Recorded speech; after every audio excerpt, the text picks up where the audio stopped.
Aujourd'hui, on va voir ensemble les 3 pires biais psychologiques en trading et je pense que tu es victime d'au moins 2 des 3 qu'on va voir aujourd'hui. On va parler du FOMO, on va parler du revenge trade et on va parler de l'excès de confiance. Ces 3 biais psychologiques, c'est les pires qu'on va retrouver en trading parce que c'est ceux qui prennent le plus de temps à éliminer, ok? C'est la psychologie dans sa globalité, mais on va vraiment appuyer sur ces 3 points en particulier, ok? Donc on va commencer tout de suite par le premier, c'est la FOMO. La FOMO, c'est Fear of Missing Out, pour ceux qui ne savent pas. C'est utilisé pas que en trading, pour tout. Quand on crée une offre, par exemple, on va faire de la FOMO. Donc c'est la peur de louper quelque chose, la peur de louper une opportunité. En trading, ça s'explique comment? C'est tout simple. Tu as peur de louper un trade. Donc tu vas venir chercher, tu vas venir prendre des trades qui sont parfois passés ou parfois trop tôt. Dans le cas où c'est trop tôt, ce qui va se passer, c'est que tu vas voir un setup qui peut commencer à se dessiner, mais tu n'as pas toutes tes confluences. Mais avant de louper l'opportunité que ça parte dans ton sens, tu vas décider de prendre le trade. Et finalement, la confluence qui te manquait, elle n'arrive pas. Et tu te fais stop loss comme un bleu parce que tu n'as pas cette confluence qui t'aurait permis de ne pas prendre ce trade si tu avais attendu. Ça, c'est dans le cas où c'est trop tôt. Et dans le cas où c'est trop tard, c'est souvent un couteau qui tombe. Tu as déjà dû entendre cette expression-là, attraper un couteau qui tombe. C'est le trade est parti, sans toi, malheureusement. Il y a eu les confluences, mais c'est parti trop vite. Et dans ce cas-là, toi, tu veux quand même prendre le trade. Donc tu mets un stop loss un peu à l'arrache, tu mets un TP un peu à l'arrache, tu rentres un peu à l'arrache aussi comme ça. Tu vois pas, t'as 3 pips de spread parce que vraiment ça va super vite. Et tu te retrouves à t'exposer à 1,5% de risque au lieu de 1. Et tu te retrouves à faire un TP de 1 pour 1 ou alors même un SL. Ça, c'est le foutoir pas possible. Il faut quand même se rappeler que le trading, c'est un métier et que faut être stable. Faut être techniquement bon, mais il faut être dans la gestion de son trading très bon aussi. Et savoir placer un SL correctement, placer un TP correctement, rentrer au bon endroit, c'est primordial. C'est ça qui te permet d'avoir des bons risk-reward et d'avoir du coup, sur le long terme, des bonnes stats. Ok? Donc ce qu'il faut que tu fasses, si tu vois un trade où il n'y a pas ta confluence, tu mets tes mains sous tes fesses et tu ne prends pas de trade. Tout simplement. Et si le trade il part sans toi, eh bah, dis-toi que tu viens de gagner s'il passe, un trade manqué, parfait. Ce que je peux te conseiller du coup, c'est quand tu loupes des opportunités comme ça, plutôt que de t'arracher et de le prendre, même si c'est de la merde, tu le prends pas et tu le mets dans un dossier, dans ton journal de trading, trade manqué. Ça permet d'avoir au fur et à mesure des mois des trades que t'as pas pu prendre, soit parce que tu étais devant mais t'as pas vu l'opportunité, soit parce que t'es arrivé trop tard, soit parce que t'as pas eu envie de le prendre et au final il est passé. Et bah tous ces trades là, ça te fait une petite banque de trades finalement qui sont finalement bien passés et qui peuvent t'aider à avancer dans ton trading, ok? Ça, c'est pour tout ce qui est FOMO. Il y a un deuxième point qui est super super important, c'est le revenge trade. Personnellement, je fais plus trop de revenge trade, j'en fais plus du tout même. J'en faisais beaucoup quand j'étais plus débutant. C'est généralement ce que les débutants ils font. Ils se disent oh non mais là j'ai trop perdu, il faut que je renfloue un petit peu les caisses, donc je vais prendre ce trade là un peu risqué. Je vais mettre un peu plus de lot. Voilà, il y a plusieurs manières de faire du revenge trade. Soit tu prends plus de trades que prévu, mais vraiment beaucoup plus. Soit tu vas prendre un trade avec un lot plus fort. Ok? Soit tu vas trader sans tes conditions de base. Tu vois, il y a plusieurs raisons au revenge trade. Mais c'est le fait de prendre un trade que tu n'aurais pas dû prendre, tout simplement. C'est ça la finalité. Après avoir fait une perte. Psychologiquement, il y a plusieurs étapes. Quand tu fais une perte, alors que tu es censé avoir eu un bon setup, tu es frustré. Peu importe où est-ce que tu en es rendu dans ton trading, mais généralement, même si tu es très avancé, que tu fais des sweeps, que tu fais des payouts, il y a quand même une petite frustration. Parce que tu aurais quand même préféré faire de l'argent, évidemment. Tu as tort et en plus tu perds de l'argent. Voilà.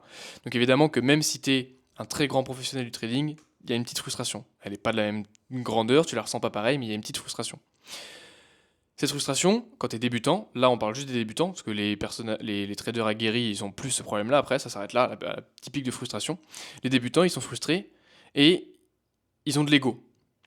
Et c'est cet ego-là qui t'amène au revenge trade. Parce que quand t'as de l'ego, tu te dis putain, je suis pas un connard, je veux pas rester sur cette perte-là, et je veux faire un putain de TP. Donc qu'est-ce que tu vas faire toi, débutant qui a de l'ego et qui a fait un SL, et ben tu vas tout simplement reprendre un trade avec pas les mêmes confluences, pas dans ton setup de base, donc qui ne respecte pas ton plan. Le revenge trade, c'est 95% du temps hors du plan. Et 5% du temps, c'est considéré comme du revenge trade malgré un plan parce que tu respectes pas, par exemple, le money management. Ok?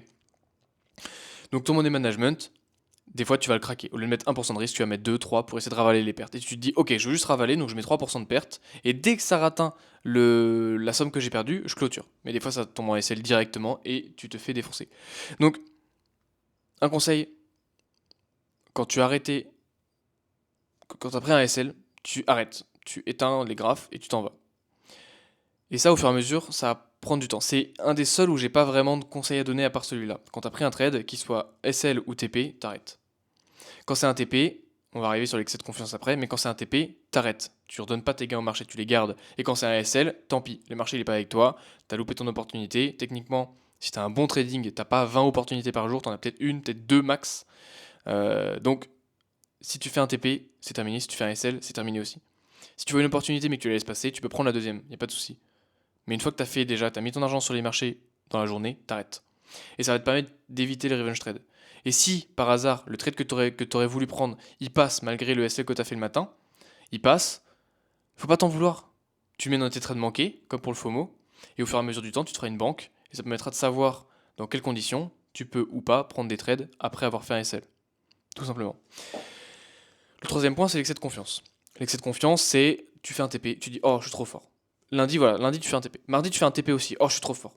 Du coup mercredi, j'ai compris le trading, je suis un monstre, j'ai 100% de win rate, je mets 2% de risque et je mets une target de 7%, de 7 R. Comme ça, je suis royal, j'ai fini mon challenge. Qu'est-ce qu'il arrive? Et bah tout simplement, tu te fais SL comme un bleu parce que bah, tu as eu un excès de confiance et en plus tu as mis du risque en plus. Donc tu te fais vraiment niquer dans tous les coins. Le trading, c'est, je l'ai dit au début, un métier qu'il ne faut pas prendre à la légère. Il faut rester très sérieux.